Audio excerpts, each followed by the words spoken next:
Itong mga kabataan na to, hindi ko maintindihan. Kaya ako may nanilibago na rin sa mga kabataan ngayon. Katulad nung umuwi ako rito. Oh, Sumakay ako sa bus.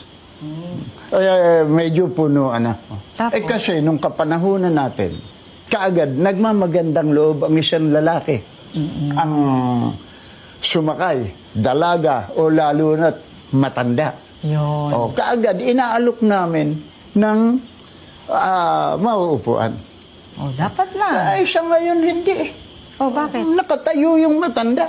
Oh, Natiis nung, bata pa naman yung nakatapat. Ay, nagtutulog-tulugan lang. Titingnan, tapos kunyari, inaantok. yung katabi.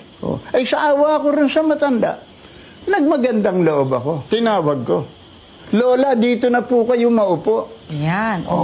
Ay, minura ako, sabi sa akin, putang ina mo. Ano? Minura ako. Nagmagandang loob ka na, minura ka pa? Nagmagandang loob na ako, minura pa. At kung malapit lang yung matanda, tatampalin ko. Ay, ba't nasan ba yung matanda? Doon sa kabilang bus. Taranta.